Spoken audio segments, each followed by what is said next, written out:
Hi everyone and welcome to episode 121 of the Talk is Cheap show. We are live in North London, salubrious surroundings as usual. And with me, I've got with me my guest, the one and only Mr. Curtis Shaw from Curtis Shaw TV in the house. What are you saying, bro? What's happening, bro?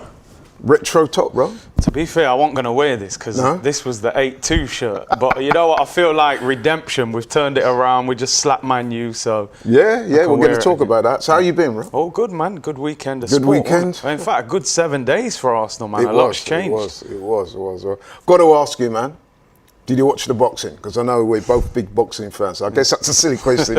I know you watch your boxing. Yeah.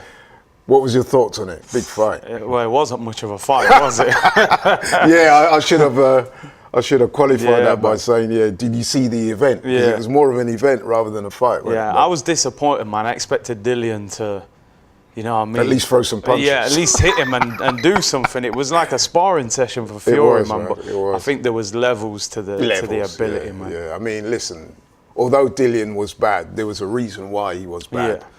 And so we got to big up the Gypsy King, man. I mean, that's something that I've not always... People say, oh, you don't give him enough credit. But listen, man, he's proved himself to be the #1 in the division at the moment. And on Saturday, I've got to say, he was imperious, man. Yeah. So, yeah, big up the Gypsy King.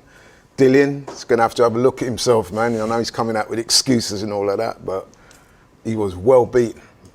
So, yeah, okay. Anything else happening?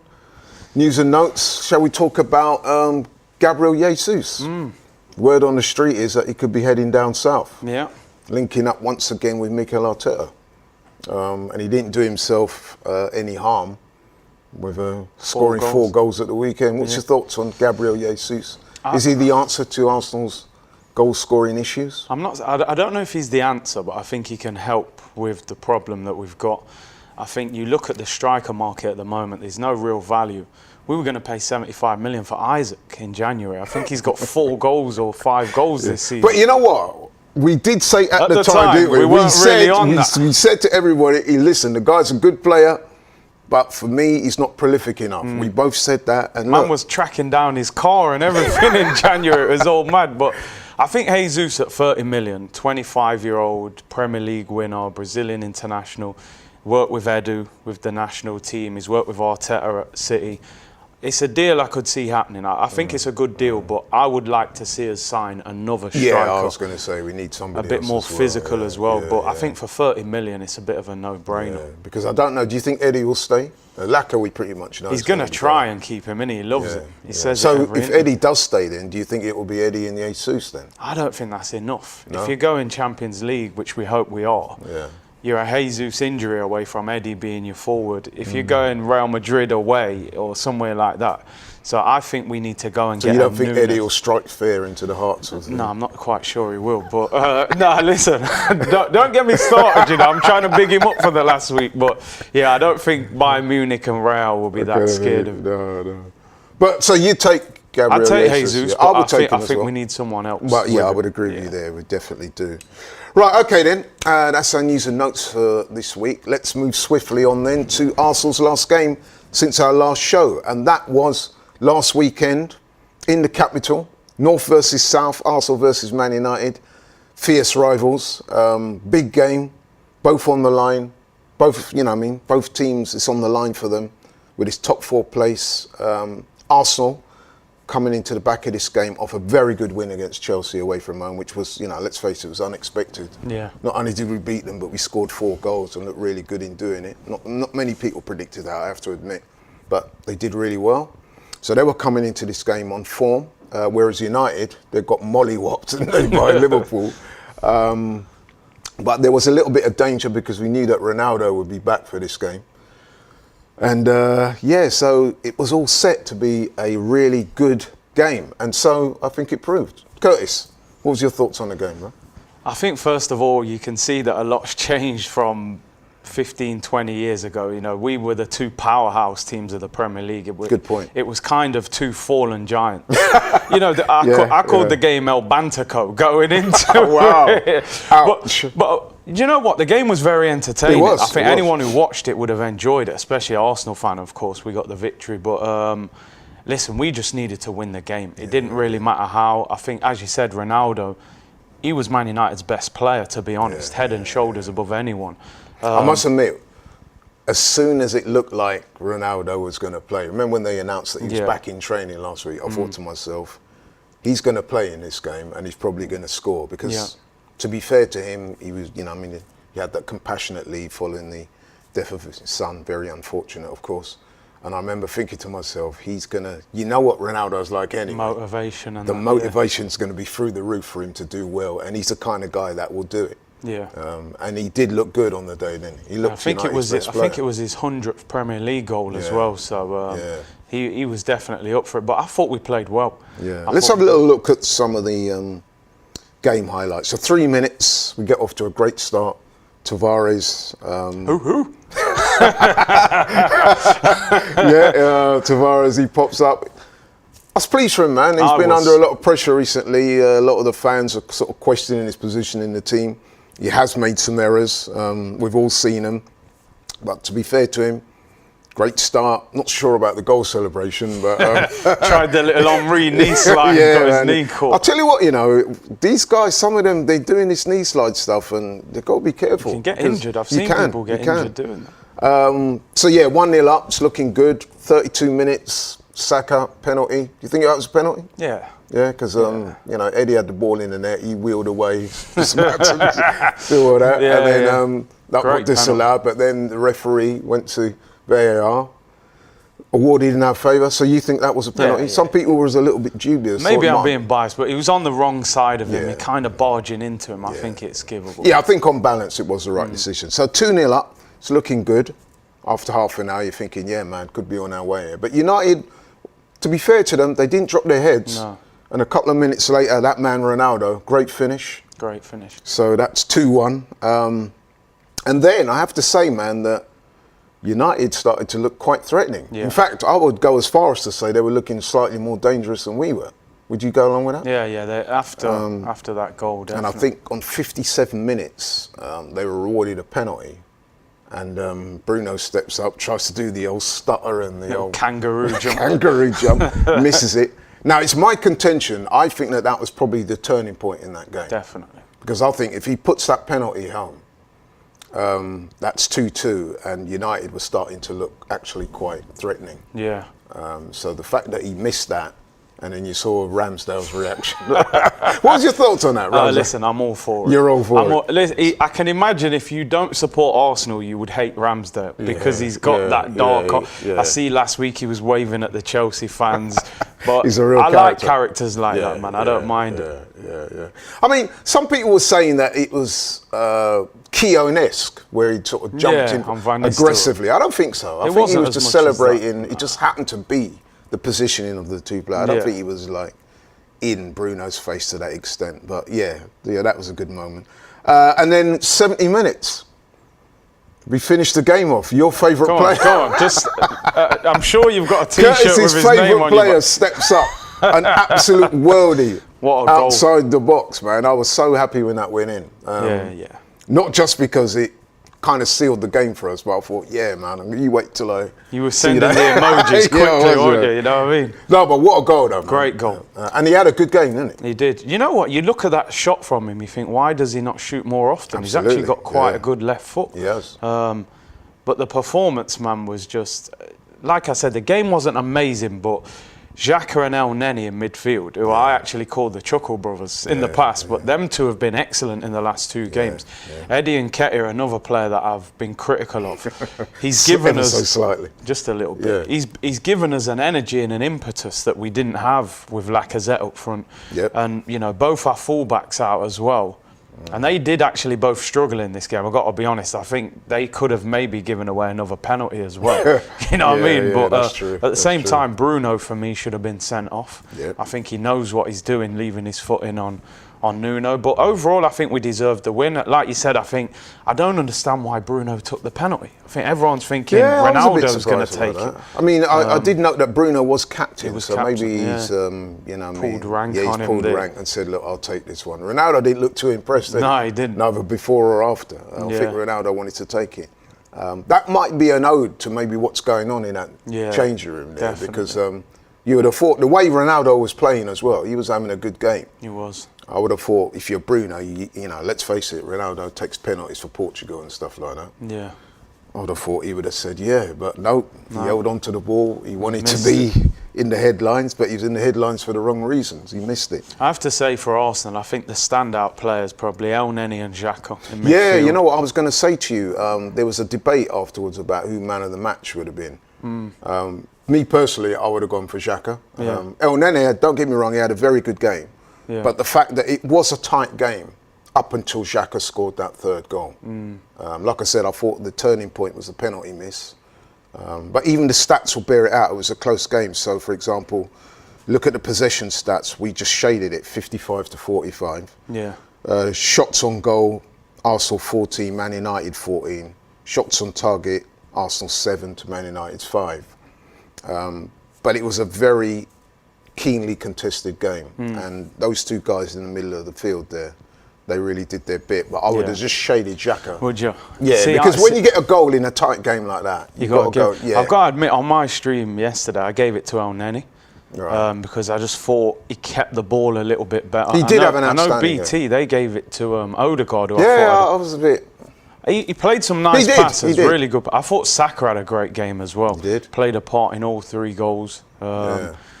But yeah, it's nice to have that debate. It's nice to have that. And so why not, man? Great result. So, okay, got the win then. It's all looking good. And then shortly after Tottenham play, and you're thinking to yourself, well, they're going to beat Brentford, but they didn't. In fact, I would go as far as to say that they got lucky in that game. They did. Because to me, Brentford definitely looked like the better side. Unfortunate not to get the win. Tony had a great opportunity there at the end, didn't quite take it. But anyway, they dropped a couple of points. So that's kind of established us as the, at the moment anyway, the favourites for that 4th place. We've got a couple of points ahead of Spurs and we're looking good for it. But the job's by no means done. Ops of the week this weekend. Arsenal travel across town to West Ham. Big game again. Let's have a look at West Ham. Now, listen, West Ham, they're having a good season. Yeah. They're falling away slightly in the Premier League. However, their European form is really good. So let's have a look at their Premier League form though. Played 34 games, 52 points, won 15, drawn 7, lost 12. Their last 5, they've won 1 against Everton. I have lost 3, Tottenham, Brentford and Chelsea, and they're drawn against Burnley. So looking at that game, Curtis, what's your expectations for that game? I think we've got to be beating them. I don't know if you've seen, but Dawson, their centre-back, got sent off, so he misses the game. Ogbonna's out for the season. They think Diop's going to be out for the season. They said Zuma's 50-50 whether he'll be back. He's injured as well. They could potentially have no fit first-team centre-back. Maybe Zuma, who's not 100%. So the fact they play on Thursday, they played on Sunday as well against Chelsea. 24 hours later, they got beat. Last-minute goal. You know as a player, when you concede a late goal, it just takes that little bit more out of you. They then got to play Frankfurt on Thursday. Did you mention that Dawson got sent off? Yeah, Dawson sent off. So they'll have played 2 games by the time we played our last game. So we should be fresher. They've got players missing. We should be going there to beat them. It will be a tough game. West Ham at their place is always a tough game. You know, Antonio is going to rough you up. Jared Bowen's having a good season. Rice having a good season. Do you know what? I hope that Moyes maybe rotates a little bit. I'm thinking if that Frankfurt game's still in the balance going into next Thursday, will he actually go full strength against Arsenal? I'm not sure, but we've got to be the favourites going into that game. I would have thought so. And we need to beat them, really. We do. And the way it's looking as well, I mean, West Ham, I'm sure they've got their eyes on that 6th place now. I'm not. Listen, I'm not. I'm not trying to take anything away from them, but it's very unlikely that they're going to get they're not in the top 4. No. But I think they'll be targeting that 5th or 6th place. So it's an important game for West Ham. Yeah. They're not going to look at this and think, no, we'll throw all our eggs into the European basket. I'm sure that they will be going hard at us in this game. And listen, it's a big game, London derby. And it's a game that their fans will want to win badly. So, with regards to us, what sort of team do you think? Do you think you go with the same team? I think for me, Tomiyasu's got to come back. He came on against Man United, a little 5-minute cameo, but you saw in that game Cedric was not great. Tavares was not great defensively. He did get his goal. So I think Tomiyasu's got to come back into the team for me. Now, whether you bring Tomiyasu... Would you start him now? Listen, I would start him because he's been in training for a couple of weeks. He came on, he's got another week of training. I'd put him back in. Seems a naturally fit lad, doesn't he? Yeah. I suppose the question is, do you stick with Tavares at left back and Tomiyasu at right back, or do you move Cedric to left back and play Tomiyasu? I'm not so sure I would, actually. I think, you know what it is? I think with Tavares, yes, he did have a bit of an up and down game. He scored that first goal. You're really happy for him. You think, yeah, he's going to kick on. The confidence is going to start to show, and he's going to have a really good game. But there were parts. Let's have it right. Some of his decision making, especially in the second half of that game, was not great. Yeah. He did look a bit shaky. But I'm of the opinion that the manager needs to show some faith in him. Yeah. The confidence could be, despite that he's young and he's energetic and all the rest of it, the confidence looks slightly fragile. Yeah. Is that fair to say? Yeah, so when you've got a young player like that, I think sometimes you need to put your arm around him and say, look, I believe in you. I'm going to give you some game time. And basically try and, coax him into not making those errors. Yeah. Be a bit more defensively responsible at times. Play the simple pass rather than go on these runs or attempt the pass that if you lose it in certain positions, it could come back to, really hurt the team. So I would like to see him retained in that Would you position. bring Tomiyasu back? I would bring Tomiyasu. Listen, he's going to see him in training. He's going to be able to assess how fit he is. Because the one thing that I was slightly dubious, I know some fans were calling for him to start against Man United, and I wasn't so sure about that because I was thinking, if you've had a long layoff, to bring him back for a game of that magnitude, that sort of intensity, I wasn't sure that would have been the right thing to do. So I think Arteta did the right thing by leaving him on the bench.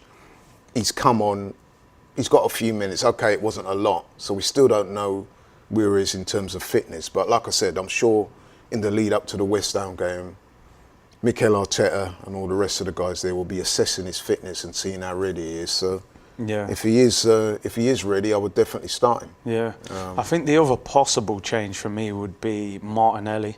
Because I didn't think Smith Rowe was very... It's a tough one with Smith Rowe. Against Chelsea, he played really well. Against Man United, he wasn't so good. He's been on the bench a lot, so maybe he's struggling with consistency. That's an interesting one, that one. Yeah. Because, I do hear what you're saying. Smith Rowe, against United, didn't have one of his better days. But then, like you said, against Chelsea, he did look good. So, maybe that depends. It might be a horses for courses thing. Yeah. I suppose if Tavares at left back, you need to play the player in front of him that's going to help him because they've got Jared Bowen on that side, who's been arguably West Ham's best player. Yeah. So you need somebody to double up with Tavares to help him. So but I don't think it will be Pepe who plays, that's for sure. Who? Pepe.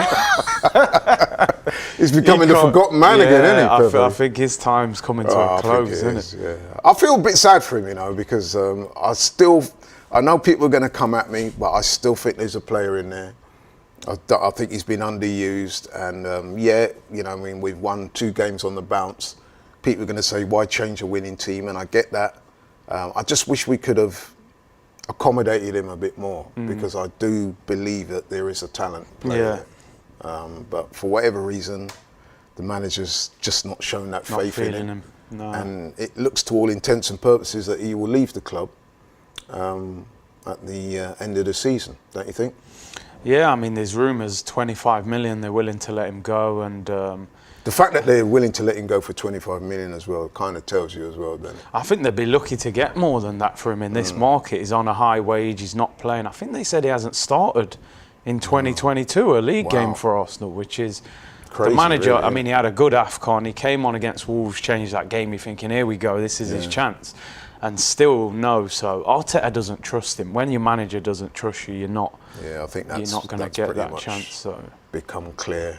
Like I said, I'm disappointed because I did believe in him, but it would appear that the manager doesn't. He will have his reasons, so we're not going to debate that. But so you wouldn't really make any. The Martinelli, Smith Rowe, possibly. Tomiyasu would definitely come back in for me. Apart from that, I think I think you leave it all. What about as it is. Eddie and Laka? Yeah, no, I think Eddie's got to hold that place, man. You know, what I mean? I never thought I'd be saying this on camera, but Eddie, for me, it's just the energy in it and the goal threat. He doesn't seem to have to do what Laka does when he's in the team. Laka's dropping back into midfield. Eddie stays up the pitch. He presses. He's quick. He's looking for a goal. He's trying to get that new deal, isn't he? He got. No, you know what? Fair play to Eddie, man. He's got a couple of goals against Chelsea. He looked lively against Man United. He had the ball in the net. Disallowed. Felt a bit sorry for him because he was really wheeling away, doing his little celebration. That got cut short. We got the penalty. We got the goal. So hey, it's all good in the end. But I think you're right.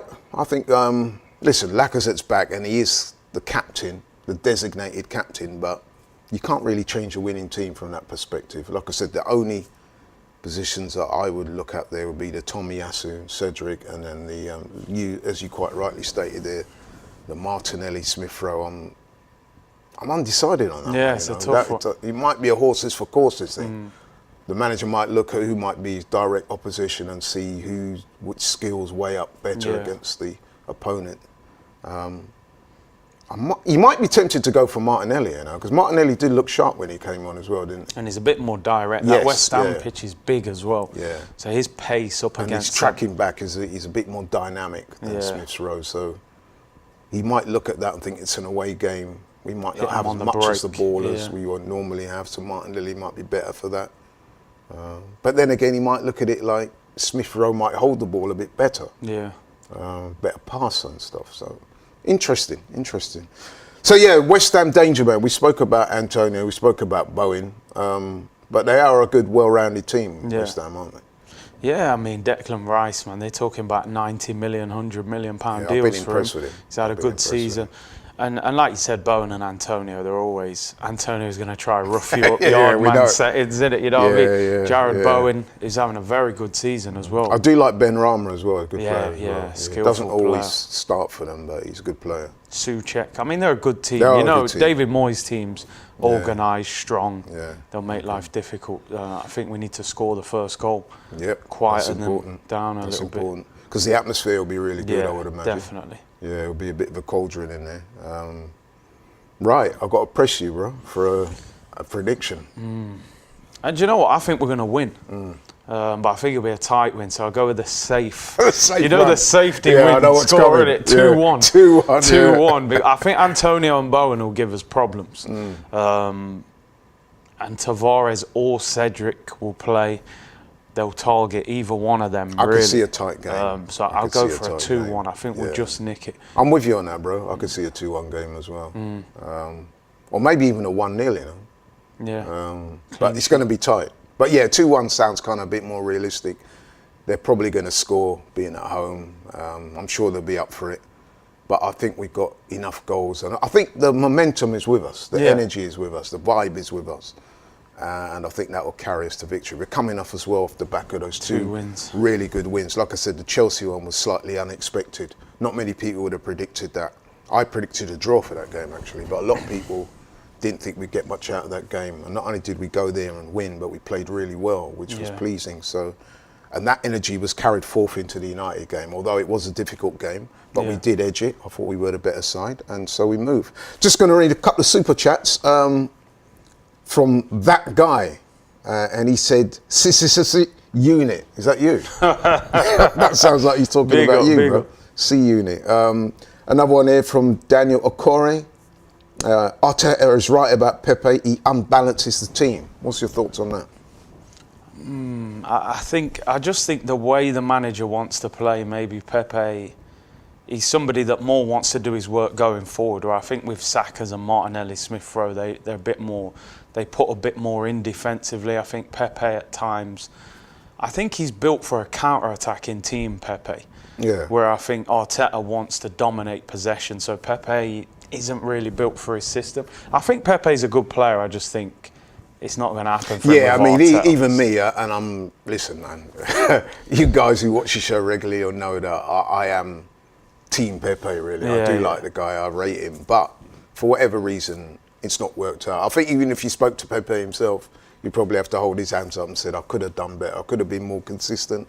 For whatever reason, it's not quite worked out. So it's best for both parties if they I think so. part ways at the end of the season. I'm sure Pepe will go on to have a successful career when he moves on. Well, I hope he does anyway, because I do like the guy. Let's look at some of these comments.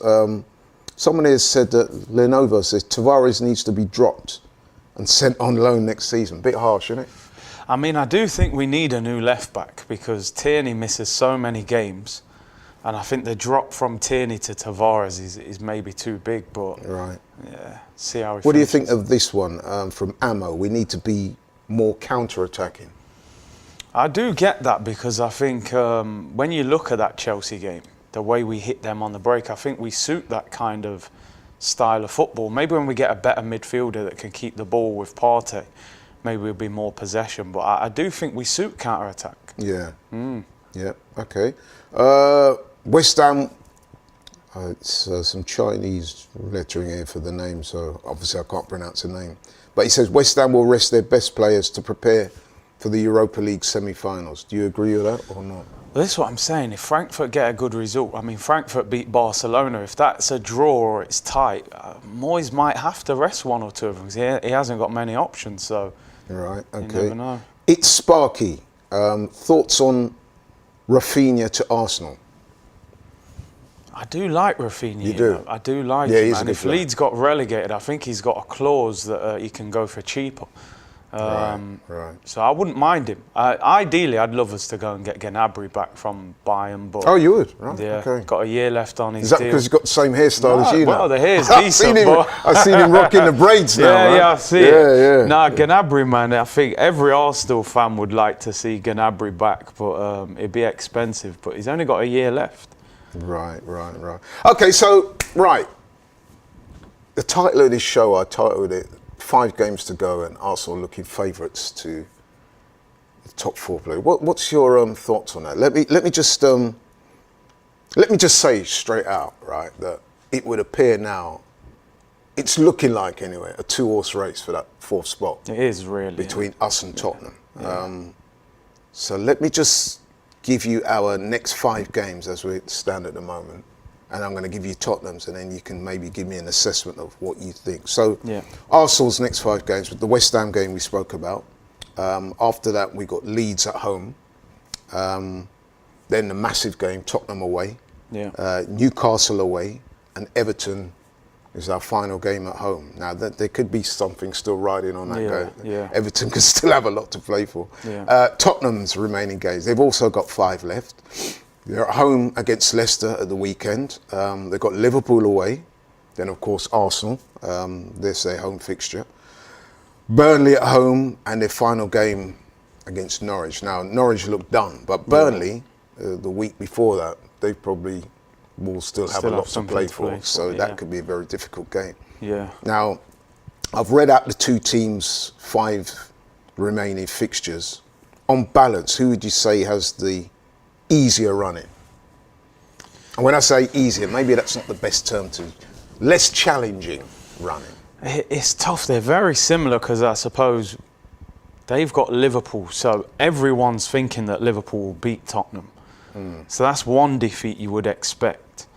I think Burnley and Norwich last 2 games of the season, I think you'd expect them to win both of them, to be honest. I think Norwich will be down. Burnley are not as good away from home. Well, they're on a bit of resurgence. I think Tottenham's tough run is these next 3 games for them. I think Leicester at home, although Leicester have got a Conference League semi-final, they may rest players. Liverpool away, obviously, we're all hoping Liverpool do their job there. I can't see Liverpool losing. I think Liverpool will beat them. It's at Anfield as well. And then I think with Arsenal, we have to make sure we don't lose the North London derby. I think we can afford to go there and draw the game. Well, we are in pole position because let's face it, if we win our games, then we get it. I think these next 2 games will be pivotal because if we can beat West Ham and then beat Leeds at home next week, Tottenham play Leicester, let's just assume they win that. If they then lose to Liverpool, which most of us expect, we'd be going into the North London derby 5 points clear of them. Effectively 2 games. We could even afford to draw that. So if we can beat West Ham, beat Leeds, and they lose to Liverpool, I think we'll be in a great position. But we just got to make sure we don't slip up, because the thing with Arsenal, we kind of drop points in the games you don't expect, Brighton and that, but then you go and beat Man U and Chelsea. That's right. I mean, dare I say it, we had that run of 3 defeats: Crystal Palace, Brighton, and then Southampton. All games that we were expected to win. I mean, I know myself and you, we looked at that Palace game and we sort of highlighted that as being a potential banana skin, and so it proved. But then you're looking at the games after that, Brighton and Southampton, you're thinking, yeah, man. But then we go and slip up. And such is the unpredictable nature of the Premier League and Arsenal, is that we then face with 2 potentially very difficult games, both of which they win, and win in some fashion. Like I said, the United game, you know what I mean, it probably did turn on the penalties, but after that we did go on and win quite comfortably in the end.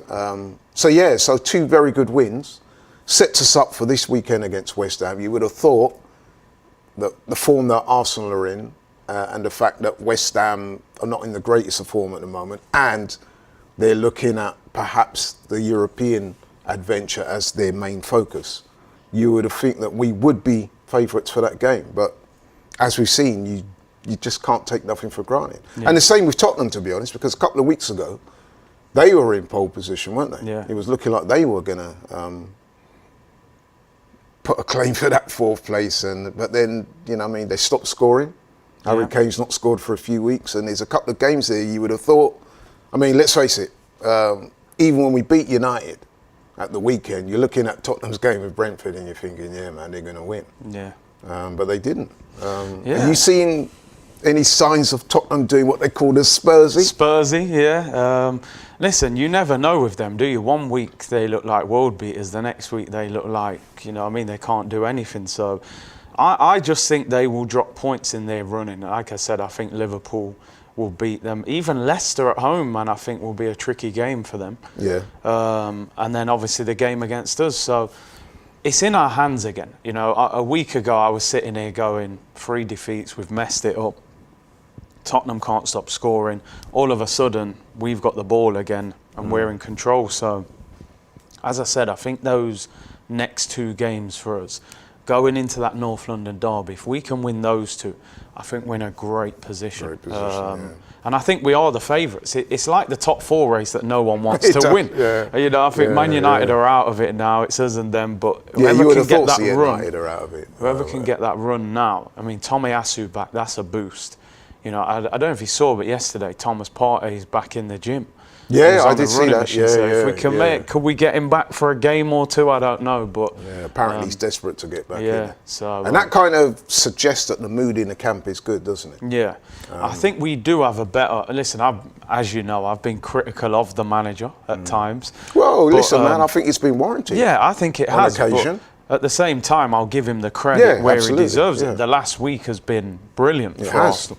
And I do think there's a very good spirit in the camp. I think they believe in it. And I look at the Tottenham one, I think, you know, Conte's threw his toys out the pram. Again? Now Kane's not scoring, you know. And Am I right in thinking it was almost like Conte was kind of almost subliminally issuing a "come get me" for the PSG job? That's a strange one. Because, that is a strange one. I mean, like the man was pimping himself out to PSG. Am I reading that wrong? He wants to get out of there, but I just can't imagine. Seen a couple of statements attributed to him, man, where he seemed to be saying that he might be interested in that job, which I thought was very weird. I mean, I can understand it. The PSG job's got a lot of prestige around it. It's just, I can't imagine Conte, a known disciplinarian, with Neymar and people like that. But I mean, Poch is getting the sack. Tottenham always talk about they want Poch. It's like some fantasy to have him back there. So it'd be interesting. Conte, I think if they miss out on top 4 and he's not backed in the way that he expects, and PSG's available, you know, he might look it. But just a cautionary note, though. We remember it was about a month or so back, maybe a bit longer than that, where Spurs had a few indifferent results, and Conte had come out and had been quite critical, and he was almost suggesting that he wasn't good enough for the job and that he may leave, and then that sort of coincided with him going on a little run. So could this be another little attempted mind games from Conte to try and push the team a little bit? To spur them on, and for want of a better word, to try and get a couple of results that they need, because they are faltering a little bit, man. They are.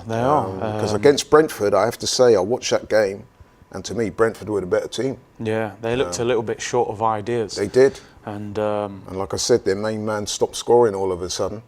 It's amazing how quiet that goes under the radar, really. You know what I mean? Like, Kane doesn't score, but no one mentions it. Yeah, that's he's true. not having a great season, really. He's not really. But he's the golden boy, isn't he, of English football, so...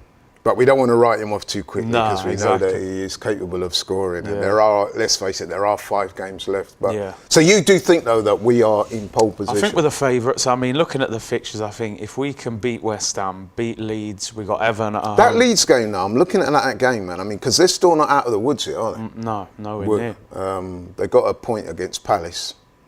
But they're still teetering in and around, you know what I mean? It's interesting. We got to that stage of the season, Curtis, where I would say it's almost like 3 leagues within a league. It's the real business end of the season. You're looking at the first one is for the title race. You got City and Liverpool going head to head. That could well go down to the last game of the season. So that's the first one, and then the second one is the battle for the top 4, and that's looking like now it could be between Arsenal and Tottenham, and then you've got the relegation battle, and you've got the likes of Burnley, Everton, Leeds all scrapping away, because I think, let's face it, Norwich are gone, and Watford are gone. So, but yeah, there's Everton could go. What do you think about that, bro? Yeah, man, that's a big Burnley club to get relegated. Doesn't appear to have affected me. In fact, if anything, it's helped. They've had a bit of a new manager bounce. No, I think Everton, man, I think they could go. I looked at their fixtures. Burnley have got winnable games, and they seem to find a way of grinding out results. Everton just looks like it's imploding there. I think Lampard was the wrong appointment. I think Lampard needed to go there, start of the season, clear the decks. He's not a man you bring in. You need an Allardyce or someone to just keep you up, and then you think about a Lampard. So I think they're in big trouble. Although I do think they are playing for him. I watched the Liverpool game. And it's not like they're not trying. I just think that their confidence is all over a bit of an all-time low. But it's interesting that we do play them on our last game of the season. Now you can imagine Everton to stay up, us to get 4th. What a game that would be. Imagine that. Crazy. It's crazy. So like I said, we're at the real business end of the season, and there's so much to play for. It's really exciting. It's nice to be in a... How many times have Arsenal, last 5 games, 4th's gone? Do you know what I mean? I always call us No Pressure FC. We'll go and win the last 5 games. And they're meaning next season, mate. Big transfer window in the summer. But it's great to be in a top 4 race. So we just got to finish it. We've got to get it. 2 8th place finishes in the previous years. I think it's almost certain that we're going to get European football. Oh yeah, we're going to get Europe, but will it be Wednesday night or Thursday night? Will it be Wednesday or Thursday? And I've got to ask, if it's Thursday, would you see that as a major failure and something that necessitates action being taken, or would you say, look, you know, he did what I kind of thought we might do, so, you know, it's okay to keep him on for another year? Or will you look at it like some fans I've spoken to say, listen, man, it's opened up for us. If we don't get top 4, then serious changes have got to be made. I mean, I'm going to be honest. What school of thought are you in? I'm going to be honest, right? And I look at this from 2 sides. If he gets top 4, he deserves huge credit. He'll probably get a new contract because he's got a year left, and he deserves all the praise, and he'll be given it. Right. This, to me, is one of the easiest 4th place races that you're ever going to be in. Man United have literally imploded, sacked their manager. It couldn't have gone worse for them. Right. Tottenham, they've sacked their manager. Their best striker's not in great form. These 2 have handed it to us on a plate. I'm not being funny. If we'd beat Brighton and Southampton, we'd be 8 points clear. 4th would probably be wrapped up already. Yeah. Do you know what I mean? So, to me, if he misses out on 4th, I know some people say it's harsh and at the start of the season they didn't expect 4th, but football changes every day, every week, every month. Good point. We should get 4th from the way this season has gone. We've had the manager there the longest. We spent the most money. We should get top 4. If he missed out on top 4, I would say that's major failure. I'm not saying whether you get rid of him or not. I would at least have a look and say, is he actually the right manager for the job? But to finish on a more positive note, if he does get 4th, he deserves credit and he deserves No, to I think that's fair enough. So, What do you think, people? Do you think let us know. Curtis is right there? I mean, I personally do agree with him. We're not saying that if he doesn't get top 4, then there should be sweeping changes in the managerial position, but it would be seen as like a major slip up, wouldn't it? Yeah, man. From here on in. I mean, like I said at the top of the show, we are looking like designated favourites now for that 4th place. Certainly, if we win all our games, mathematically we will get it anyway. I think what makes it worse is if we don't get it, they'll get it down the road. If Man United got it, you'd be like, well, Ronaldo and all that. But if there's no excuse for them getting it ahead of us when they've changed the manager. So, but do you know what? I'm starting to feel like we might get it. Yeah, I'm seeing your body language on the couch here, man. You're looking a bit optimistic, isn't it? Don't you think? A couple of weeks ago, I was like, he was a bit jittery, I was wrecked. But now I'm thinking, I might be on I've seen that kind of calm assurance there. And it's interesting because I was looking at Mikel Arteta. He seemed to be genuinely enjoying himself on Saturday. Once he went 3-1 up, obviously.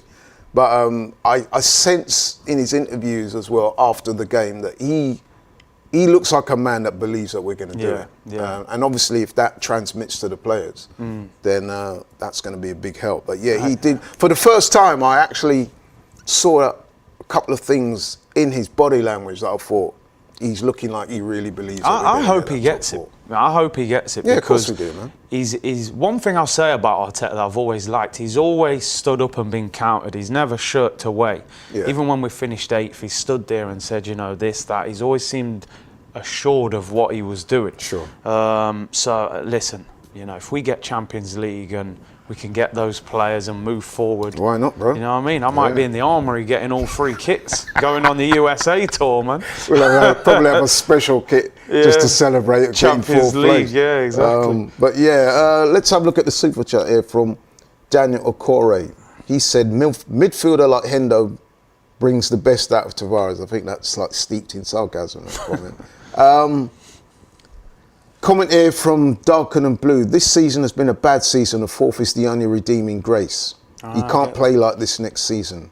I hope he has enough experience now to manage. It's a good point. That's slightly half full though, isn't it? That's not like really positive. Yeah. But yeah, I kind of see where he's coming from. It has been an up and down season, but if we do finish 4th, then what's the saying? All's well that ends well. Exactly, so, you know what I mean? So yeah, bro, like we're coming to the end of the show now. Unless there's anything you wanted to get off your chest, anything you want to mention. No, just hopefully, obviously we go to West Ham. Hopefully we turn them over. You know what? I think I didn't give my prediction. Well, I think I did agree with you actually. But yeah, I think we will. I can see us going there and getting a result. Yeah. I do think we're in pole position, and like I said, I'm liking the look of the vibes in the camp. I'm liking the look, the body language of the manager. And like I said, the players look confident. Yeah. I loved that bit at the end when Xhaka, when he scored that 3rd goal, the celebration with him and Lacazette, you can see that there's a real team spirit and togetherness. I mean, Lacazette wasn't playing, obviously, but he still found time to run over and celebrate, and he looked genuine enough to me. I kind of like that. That's the kind of thing that you want when you're sort of fighting for something. So yeah, the body language is good. The results are good. You've been good today, Curtis, as usual. You guys have been great tuning in. We truly appreciate your support. Thank you very much. Keep the show interactive. Let us know what you think. We think Arsenal are in pole position. We think with 5 games left to go, we are favourites, and we should embrace that, win these next 5 games, and make it academic. What do you think, bro? Yeah, man, I see it happening. I really hope so. Yes. Respect. And respect to you guys too, and we see you next week, hopefully. Take care.